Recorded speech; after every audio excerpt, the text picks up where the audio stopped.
Di dekat je ni. Okey, Assalamualaikum warahmatullahi wabarakatuh. Dengar? Dengar. Okey. Ke lagi dengar kalau I cakap macam ni?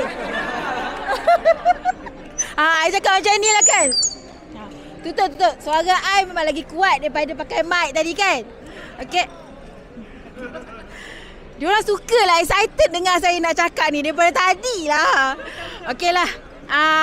Daripada saya dan juga keluarga, saya ucapkan selamat Hari Raya dan juga maaf kalau ada salah silap. Ada ke silap? Salah. Adalah kot kan. Okey. Lepas tu balik pulang raya, elok-elok. Cuma lagi satu saya nak ucapkan tahniah juga sebab saya rasa kali ni kita punya iftar full crowd lah kan. Ya, tepuk tangan. Apa? Ada. Tahun lepas dia tak ada kan.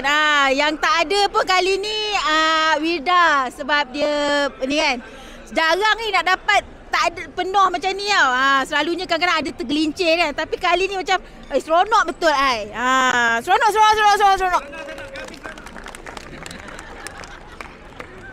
Okey.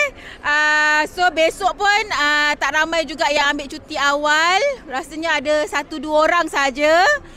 Dan cuti seterusnya pun saya tengok pun tak ramai juga. Okey, so insyaAllah cuti seminggu lebih kurang dalam 10 hari lah kan.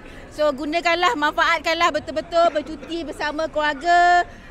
Rehat minda. Tapi yang kena standby, jangan lupa ya standby. Okey. Okey. Lain tak ada apalah daripada saya. Tadi ada orang tanya saya bawa beg ni je ke? Saya bawa beg ni je. Okey, saya bawa beg ni sahaja. Siapa tanya? Ramai yang tanya. Si ada yang nak offer bawa beg ni. Siap diorang tanya, kalau dekat sini tak ada, cuba cari koncu dia. Okey lah. Okey. Itu dulu kan nak tunggu Cik Amar ke? Okey. So, Alhamdulillah lah. Sebab you all pun bertanya-tanya, I bawa beg apa kan? I bawa beg ni je, tapi dalam ni tak ada apa. Kalau ada pun I punya lah. Okay, so bagnya ada di koncu saya. Okay, so saya okay, so senarainya okay, coming, I'm coming here. Aduh. I makan tak banyak lagi lah sebab lepas. Okay,